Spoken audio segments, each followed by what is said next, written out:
The scream tore out of Ethan Rowe's throat before he even realized he was running. His boots slipped on loose gravel as he burst through the side door of the municipal records building, rain hammering down hard enough to blur the security lights into streaks of white. He didn't look back. He couldn't. Something was right behind him, close enough that he could feel its presence like pressure against his spine, like a hand hovering an inch from his back, ready to push. "Stop! Stop following me!" he shouted into the night, his voice breaking. The words vanished into the storm. Ethan hit the edge of the parking lot, lungs burning, heart slamming so hard it hurt. He stumbled, caught himself against a rusted guardrail, and finally turned around. Nothing. The building loomed behind him, dark and silent, its windows black and lifeless. Rain streamed down the concrete walls. The door he'd just come through stood closed, locked, exactly the way it always was. Ethan bent over, hands on his knees, gasping for air. "I'm losing it," he muttered. "I'm just losing it." He straightened slowly, wiping rain from his eyes, and forced himself to laugh. The sound came out thin and shaky. 7 years of night shifts had taught him one thing: fear fed on imagination. Empty buildings played tricks on tired minds.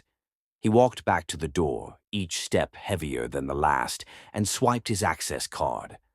The lock clicked open. Inside, the air felt instantly wrong. Not cold, not hot, wrong. Ethan paused just inside the doorway, listening.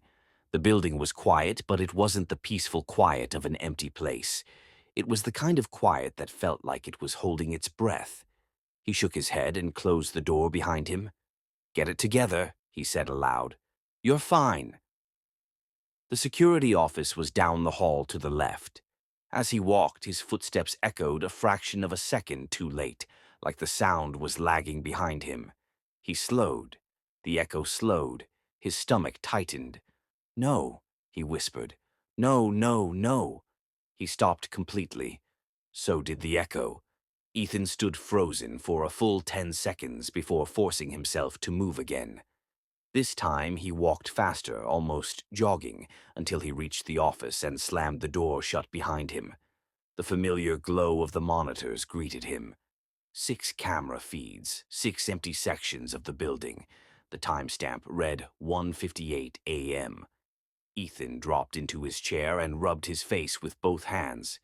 "Just a bad night," he said. "That's all this is." He reached for his coffee. The cup rattled faintly against the desk. Ethan froze. The vibration wasn't coming from his hand. The desk itself was trembling, ever so slightly, as if something heavy had just shifted its weight somewhere nearby. The monitors flickered. Camera 3 stuttered, then stabilized. Ethan leaned closer, squinting at the screen. The hallway looked the same as always. Dusty floor, metal filing cabinets, exit sign glowing red at the far end. Except the exit sign was upside down. His breath caught. That's not possible."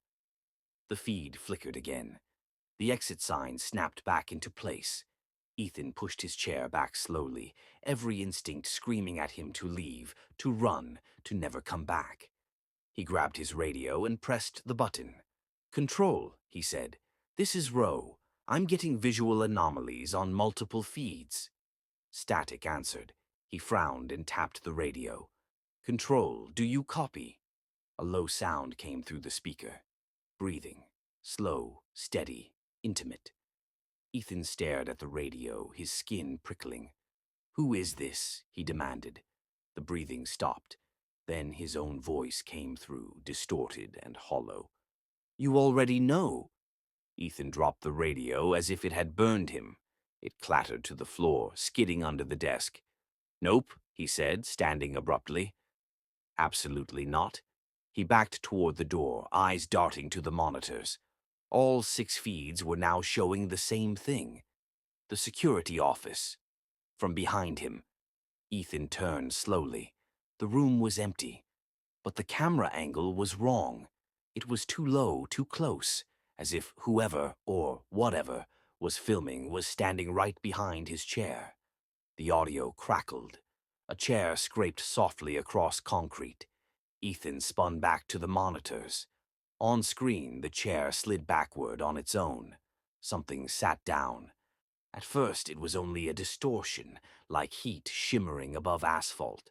Then the shape sharpened, legs, arms. A torso slumped forward with exhaustion.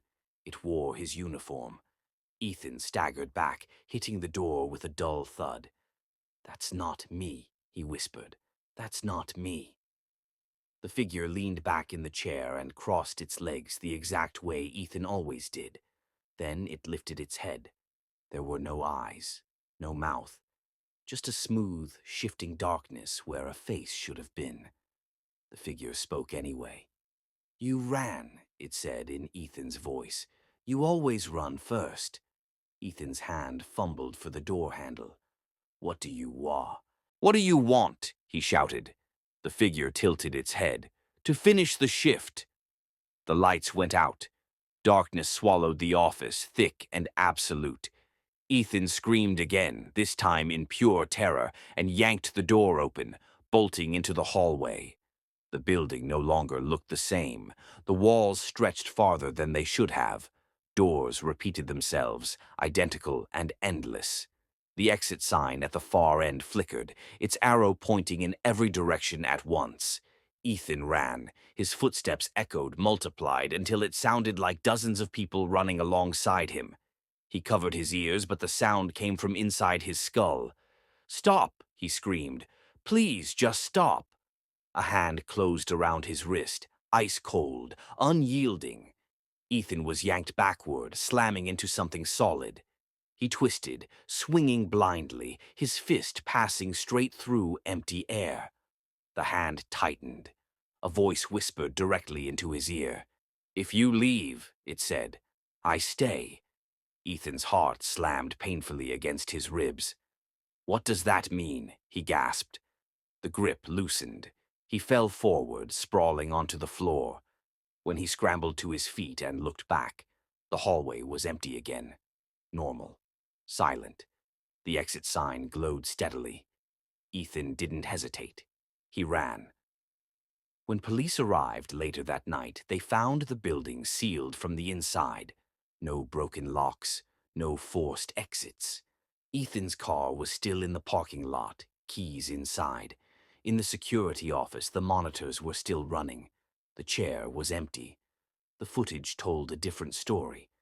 At 2:11 a.m., Ethan stood up from the desk. At 2:11 a.m., he walked out of frame. At 2:11 a.m., he never came back. The timestamp kept running. At 2:14 a.m., the chair scraped backward. Something sat down. It adjusted the monitors. It sighed. The investigation dragged on for weeks. Detectives reviewed the footage frame by frame, their faces pale and tight. One officer swore he saw the figure turn its head and smile, though there was nothing there to smile with. The case was quietly closed. The building was condemned. The cameras were left on. Months later, two urban explorers slipped past the fence, laughing nervously as they filmed their adventure.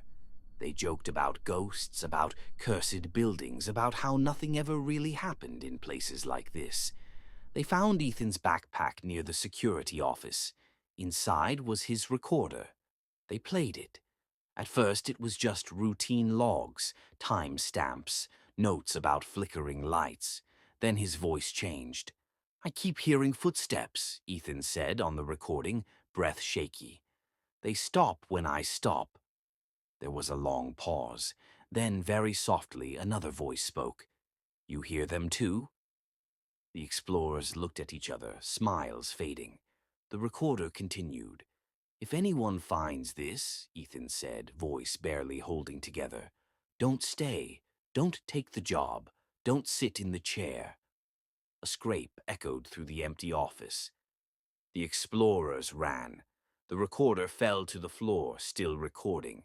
Back in the dark, the chair moved. The cameras watched. And somewhere, deep in the building, something settled in to finish another shift. If you're still here, still listening, take a second to check that you're not alone. And if stories like this keep you watching until the very end, that quiet support through a like, a comment, or a subscription helps keep these doors open just a little longer. The cameras are still on, and whatever sits in that chair is waiting.